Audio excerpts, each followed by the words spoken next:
Good morning, everybody. Um my name is Dr. Neha Hamilton, and we were studying research process. And in the last class, we have discussed first 3 points of research process. Now, what are these three first points of research process? Let us understand it again so that we can move further in this class. We have seen in the last class that the purpose of research is exploration, description, and causal research. Right? So we have seen that there are basically three purposes of research. Exploration means uh, diving into a field where nobody has touched, or touching that field that nobody has touched.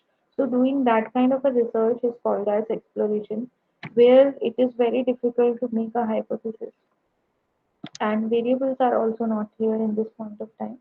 So this is called as exploration research. After exploration research, the next step is descriptive research. Now in descriptive research, you have a basic idea uh, on the variables and maybe on the direction of hypothesis. But this kind of research uh, is done when a preliminary study has already been done, then this kind of research is done. So this is called as descriptive research. Now let's talk about causal research. Causal research is basically one step further.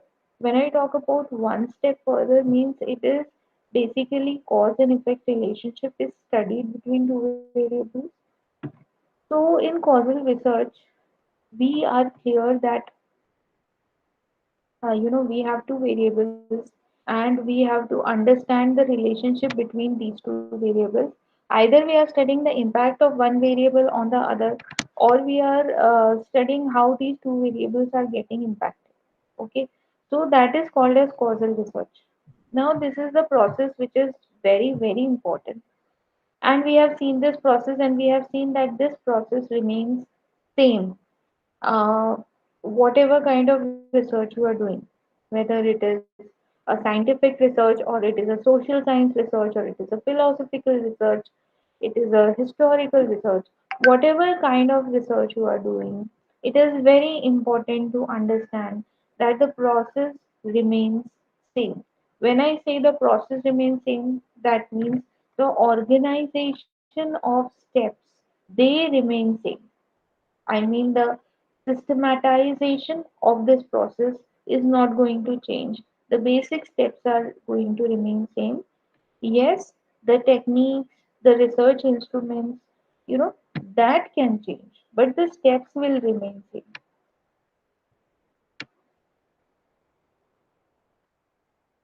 Right. So in this process, we have seen that these are the steps which are involved in research process. First is problem definition, then we have literature review, then we have hypothesis design, then we have research design, then we have data gathering, data processing, analysis, and we have implications, conclusions, and recommendations of research. Right? So this is how it goes. This is the process of research.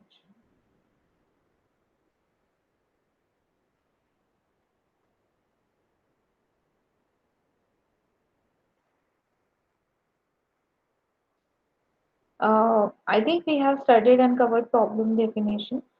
We have studied that you need to understand the meaning of, you need to understand the basic problem on which you have to do a particular research, and you have to understand that whether you are doing a research on nature of the problem or relationship between the variables, right? That you need to decide that whether your research is an exploratory research or it is a descriptive research or as a causal research. As a researcher, you are the best person to decide that what kind of research it is going to be, and then you have to rephrase the problem in a very effective way. So the problem is self explanatory in itself. Okay, it should be very precise and it should be very to the point. You should focus on the problem. So this is the example that I have given you in the last class. There's no need to discuss it again. I have shown you how to make objectives from the research problem. Then we have started literature review. right? The most important thing in literature review is that research gap is important. Presentation of literature review is important. Also, uh, sometimes the researchers favor the recent studies, which is a good approach. Uh, it is okay to capture the history of a particular topic, but it is always advisable to add the recent studies. For example, if you are writing a research paper right now, if you want to add the reference of the basics of that particular topic, you can take studies of 1980s, no problem. But when you are quoting the example, taking references, it is better to take research papers which are recent, like after 2015, you can pick up the papers from past 5, 6 years. You can take up the paper. After that, research gap is also important. That also we have discussed in the last class, that what is research gap and how to find out the research gap, right? That we have studied. Then we have studied the way in which literature review can be presented. Okay, so this is how literature review can be presented. Hmm? And um, as we have seen that there is a table, we have topic of study, we have name of researcher, we have reference sources, we have topic and conclusion of study. Okay, so this is how you it is advisable to make a table and add the topic of the study, then the name of the researcher, then you can write your reference source, and then you can write the topic and conclusion of your study.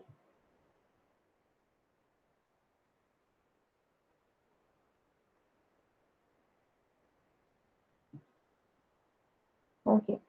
In the next slide, we have understood what is hypothesis, which is a tentative assumption of your research result or the relationship between the variables.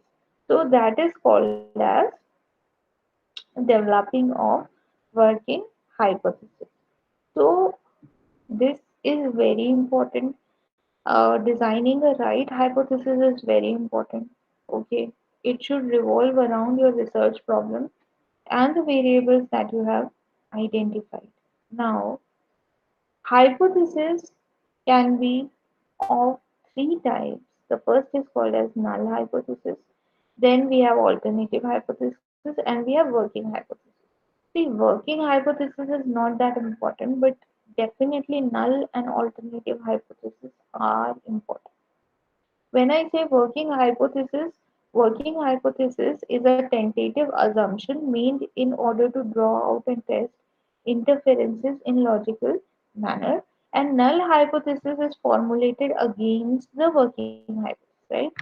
So it is made against the working hypothesis, which is called as null hypothesis, and we have studied that the probability of happening of null hypothesis is in practicality is almost zero, right? It cannot happen. So whatever criteria or whatever factor we want to negate out of the research, that we put into null hypothesis, and whatever forecasted results you are assuming, that we put or frame into alternative hypothesis.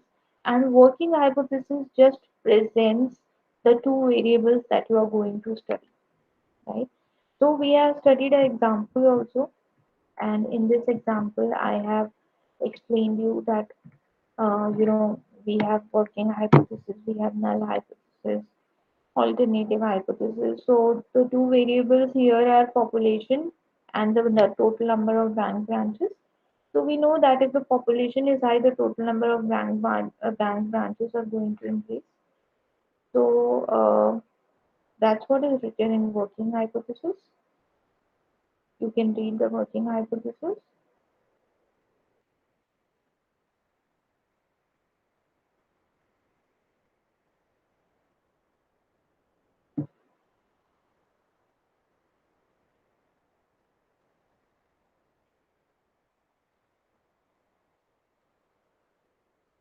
Okay.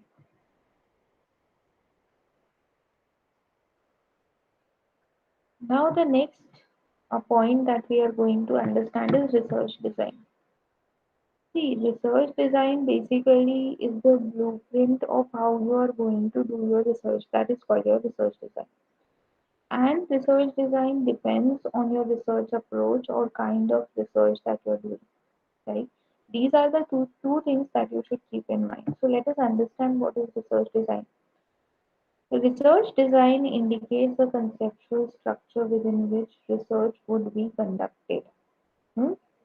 The research design is a set of methods and procedures used in collecting and analyzing measures of the variables specified in the problem research.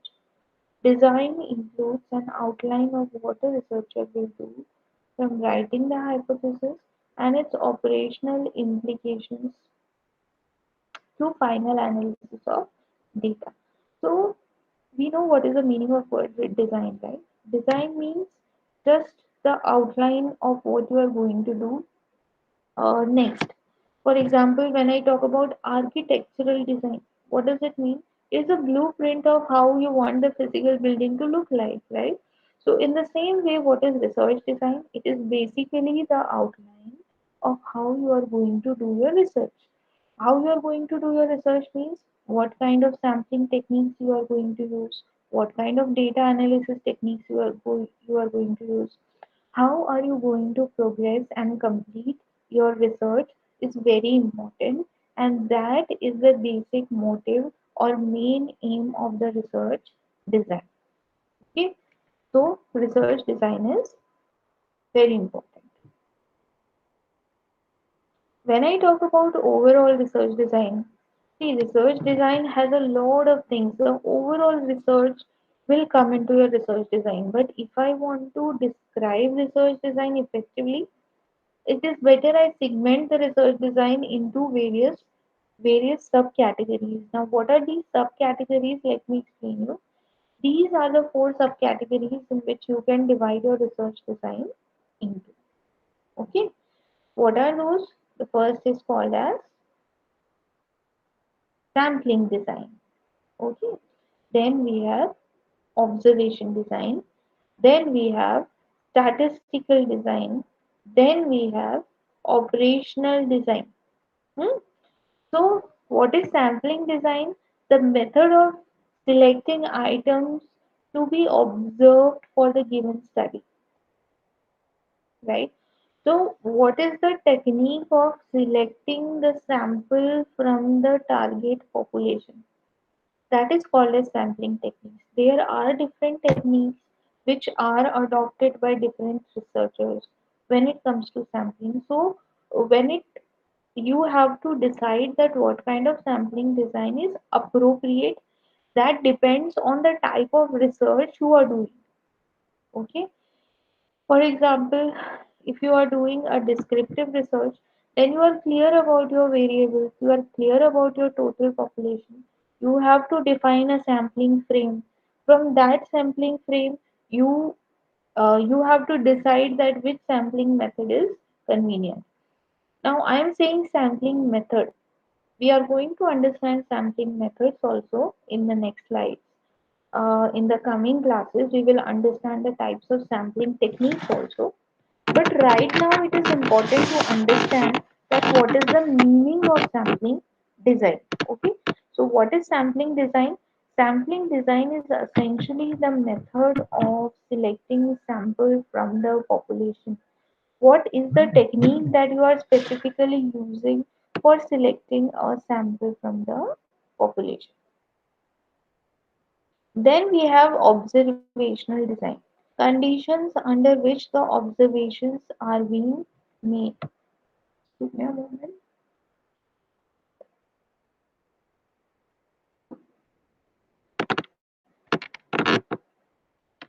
So the second is called as observational design. Now, observational designs means the conditions under which the observations are being made. So if you are going for an observation method of data collection, then how you are going to collect the data, in what circumstances, in what conditions, in what parameters, in what circumstances you are going to collect the data. That is called as observational design.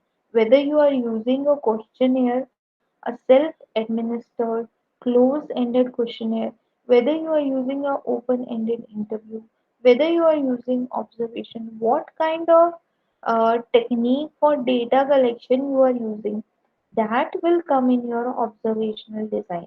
Because this we have studied in the earlier slide that after literature review you have to go about research design. In research design, after reading literature review, you know that what should be the hierarchy, what should be the hierarchy of research, what are the sampling techniques that other are using and that you can use, right? That's why literature review has been done. It gives you direction as a researcher. Hmm? So in status observational design, what are we going to study? That how you are going to actually collect your data. Hmm? Then we have statistical design. Now, statistical design, as the name suggests, statistical design basically have what are the statistical techniques that you are going to use to analyze the data. That is called as statistical design. So, statistical design is a very huge topic. We have not reached there yet in our research class. We are just in our starting classes. So right now for you it is difficult to understand what is statistical design. But let me give you an overview. Okay. When we talk about statistical design, see data analysis is not something that you just apply a test and that's it. No. Data analysis is much more than just applying a test. Okay. Data analysis it comes your editing the questionnaire and then transferring the questionnaire into SPSS or Excel sheet, right? Then editing the numbers, figures, and you want to convert the raw data into information. Then you have to feed the Excel sheet into the SPSS. And after that, you have to decide that what kind of techniques you are going to apply on the basis of your sample characteristics, hmm, on the basis of the data that you have got, right? So if your data is normal, if the sample that you are collected has is showing a kind of a bell-shaped curve, right? That means your what is bell-shaped curve? See, in a bell-shaped curve or in a Gaussian distribution, maximum of the population is concentrated in the middle of the in the middle of the graph. That's why it is a bell shaped, right? Why it is a bell shaped? Because the maximum population is concentrated in the middle part of the graph and minimum part of population is lying on the right and left side of the graph. If your population is normal, then it is advisable to use parametric techniques, right? If not, then you can go for non-parametric tests. Parametric tests, they are more robust, they are more accurate, they give you more accurate results, but you cannot use it if your sample is not normal, right? So, this is the meaning of statistical design, right?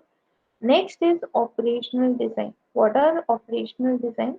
Techniques specified in sampling statistical observational design can be carried out. Operational design means day-to-day activities, making a time frame when you are going to do a particular part of research. For example, you are doing a research. You are simply, writing a research paper. If you are writing a research paper, then it is very important that uh, you decide the time frame.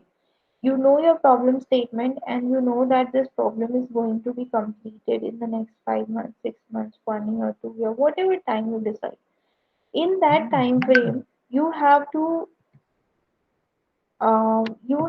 decide that what kind of uh, techniques are being used, right? So operational techniques way, if you think that my literature review is going to take 2 months, you allocate those first 2 months of time to that. Then the next 2 months of time you allocate to whatever data collection you are doing. Then the next 1 month of time to data analysis, and then maybe a more another 1 month time for report writing and presentation of your data.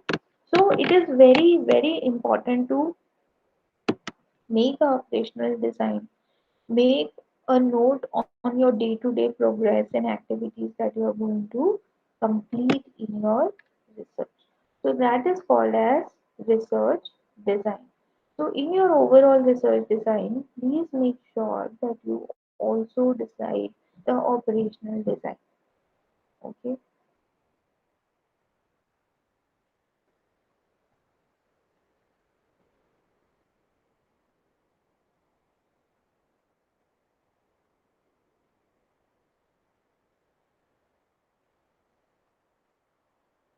Now we are going to understand how do you classify the research design, right? So research design is an arrangement of conditions or collection of clear statement of research problem, techniques of data gathering, methods for processing and analyzing data, right? So all these techniques will come in research design, and on the basis of this, you can decide that what kind of research design you can use. Next is data gathering, which is another step in uh, research methodology. We have already done research design. After that, data collection or data gathering is the next step. A complete enumeration of all the items in the population is known as census inquiry. Okay, what is it? It is census inquiry. It is not possible practically. The researcher must decide the way of selecting a sample, which is known as sample design. Design the sampling scheme and questionnaires must be followed. Okay, so it is not possible to do a research on a complete population. Why it is not possible if I ask you a question? Why it is very difficult to complete the whole population? So it is important because it takes a lot of time, lot of resources, lot of money, lot of financial resources to do a complete research. Right? For example, if we want to study all the people, 130 crore citizens of India, we want to check that, uh, you know, check that maybe coronavirus, we want to test it. Is it possible? It is going to take a huge lot of time and money and resources, right? It is not possible. But what if we take a sample from each state? What if we take 100 people from each state, right? So it becomes easy for us, and those 10 people that you are selecting from each state, they should be right representation of the population from which they belong. Right representation means in a state also there are different regions, and different regions have different climatic conditions, different socio-economic conditions, right? So accordingly you are taking people from all genres, right? All different kind of people you are adding, all ethnicity people you are adding in those 100 people that you are selecting from a state. And if we do a study on those 100 people from all the states, the compiled study may able to give you approximate picture of what is happening in our country, right? Isn't that an easy method, right? Let me give you some one more example.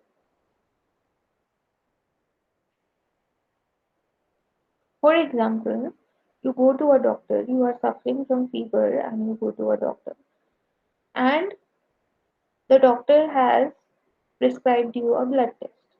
He's saying that please you go for this blood test, and after the results are out, then only you will be able to then we will be able to diagnose the problem, and then only we will be able to give you medicine.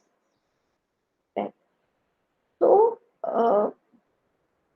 you go to this paramedic staff, and because the doctor has written blood test, do he take all your blood in the body, whatever blood you have in your body, 6 to 7 liters of blood? Do he take all of it? No, he cannot take it. Otherwise, we will die. We will not live. Huh? He only takes in a syringe a test tube of blood or so. So that test tube of blood is a sample of the whole blood that we have in our body. So that is called as sample. Okay.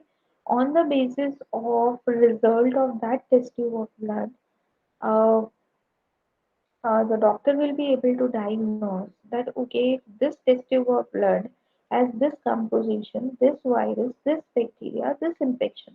Then the whole body may be having this kind of infection. And on the basis of this, doctor gives us particular medication, right? So this is called as census inquiry or importance of sampling. If we are going to each and every individual of the population, and if we are, collecting data from there, so that is called as census inquiry. Okay, and if we are only uh, taking a sample and doing a research on that, so that is called as sampling. Yes. It is not possible practically. What is not possible practically? Census inquiry. That's why this population counting has been done once in 10 years, right? It is not being done every year because it becomes very difficult for the government uh, it takes a lot of resources, lot of time, lot of manpower to do this kind of work. That's why it is done once in 10 years. The researcher must decide the way of selecting a sample, which is known as sample design. So, designing the sampling scheme questionnaire must be coded. So, if your sampling scheme is clear, if you know that what kind of sampling techniques I'm going to use, you should be able to make a questionnaire, right? Or you should be able to make a schedule or whatever kind of data analysis, data gathering method you are using, that you will be able to use.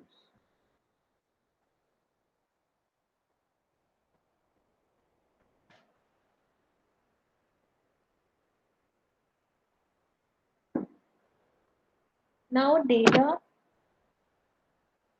can be collected through. Now, what are the techniques by which you can collect data? Okay, so what are these techniques? They are observation, personal interview, telephonic interview, questionnaires, and online survey. Right. So you are going to collect the data from your sample respondents, right? You have a population and you have sample respondents, and you are going to collect the data from that sample respondents, right? Now you as a researcher has to decide that what kind of data can be um, how to collect that data is important, right? So the first is observation technique. In observation technique, you are not bothering the respondent. Who is respondent? The person who is participating in research is part of our sample. He is called as respondent. And you are the researcher or the person who is doing the research is called as researcher. So in observation method, basically you collect the data, right? The researcher may or respondent may or may not know that the data is being collected. Then we have personal interviews. Now, what are these personal interviews? Personal interviews means you are going to the people and you are asking them questions. And personal interview is kind of a open-ended kind of a data collection. See, in personal interview, you may have structured questions, but you are definitely going to get a lot of information other than your questions because it is a conversational method. You are talking to a person, right? Next is telephonic interview. So generally, telephonic interview means doing interview to a person, only the medium is different, that is telephone, right? Then we have questionnaires. See, questionnaire is most used research instrument or data through which we collect data. Why?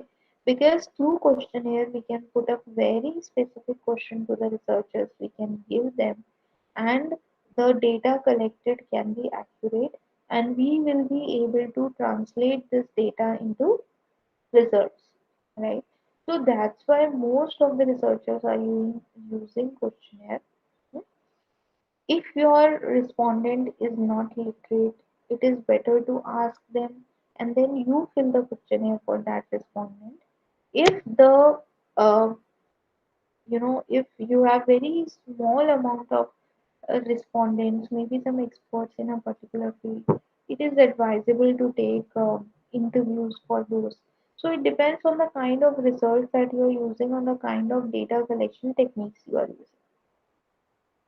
Online surveys and polls are used when you have a huge number of population to cover, right?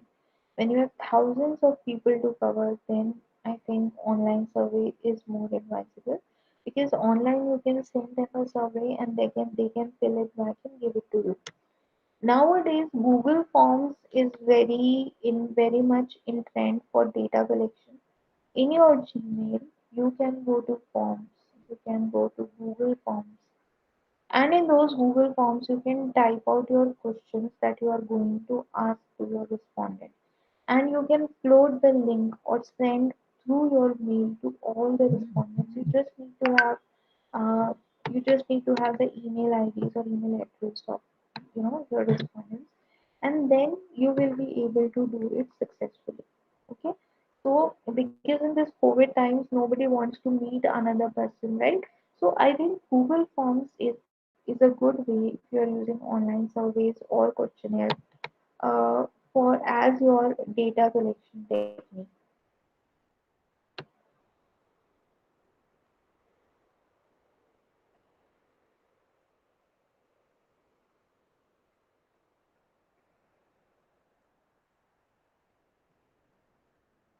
Next comes the data processing and analysis, right? Um, Describe the demographics of the data. See, demographics of the data means population characteristics. Whenever I say the word demographic means population characteristics. Okay, so a researcher should classify the raw data into meaningful forms. Uh, how you should convert this data which you have collected from questionnaire into data processing is through coding, editing, tabulation, and analysis. See, coding means when you transform the data into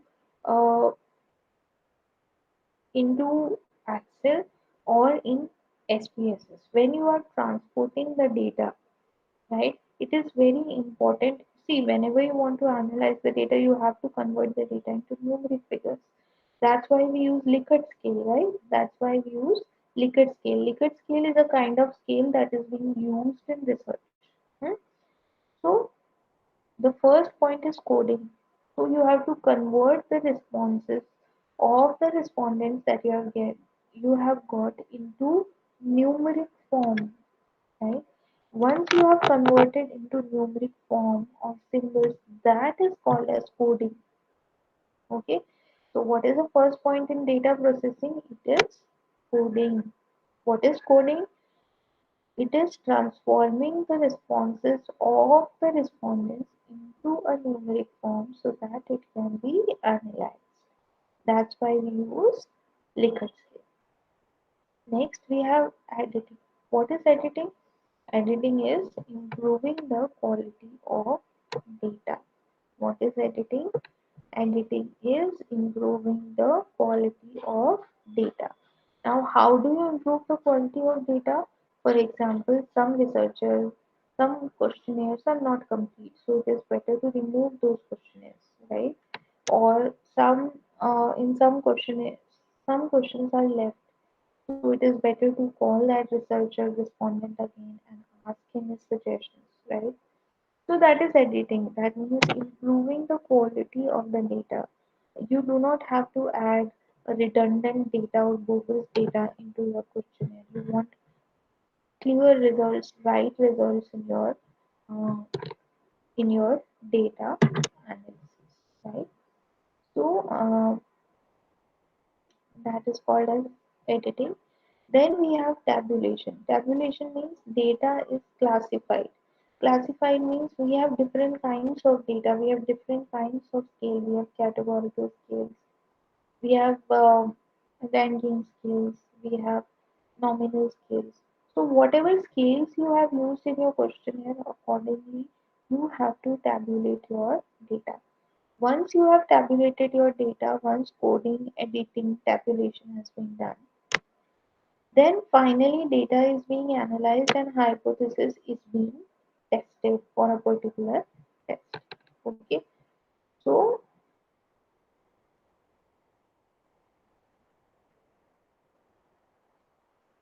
then we have interpreting the results. A theory has been proposed. You are doing data analysis in order to accept or reject your hypothesis, right? So a theory is proposed, whatever are the result of your theory, conclusion of your research, that is going to become a theory, right? Discuss the implications for the population of interest and future research. You have to give recommendations to the society that I have done this research, I have these findings, and this is what I recommend to the society. So it is very important to give recommendations as a researcher, because that is going to help the society in a lot many ways. This will help the society to improve. This will help to impart knowledge. So, as a researcher, it is very important to get your work published as soon as possible and to take accurate data. Research ethics is also important. Please do not copy and paste the data from anywhere or any researcher. If you are inspired by anybody's work, it is appropriate to quote that work or write a reference in the appendices of your research report. After interpreting the research, there is report writing, which is the last topic of your this subject. We are going to teach you how to write a research report, because research report is very important in writing. Okay, in research. So research report writing is very important. Okay. Uh,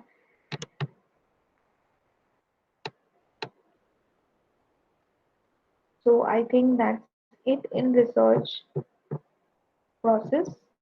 Let's come to this diagram again. I think now you have understood that why this diagram is important, because we have seen that all the steps are differential, all the steps are sequential, sorry, and they follow a specific sequence, right?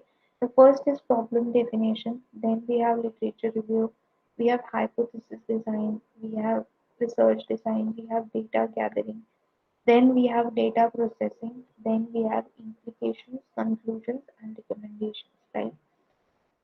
Research design, hypothesis design is very important. Literature review, very important. In fact, each of the step which is involved in the research is highly important when you are conducting a particular research, right? In problem definition, you define the problem. In literature review, you read the literature which is already available. In hypothesis design, what do? You design a hypothesis, okay? And what do you do in research design? In research design, you make the blueprint of the research, including the operational design on how you are going to complete a particular research. Then you have to go for data gathering, then you have to go for data processing and sampling, Data processing and analysis is also very important, which is statistical analysis. We are also going to understand that. Then we have implications, conclusions, and recommendations. So in implications, conclusions, and recommendations, you have to write that as a researcher, what have you studied, right? What are your conclusions for the society? What are your recommendations for the society?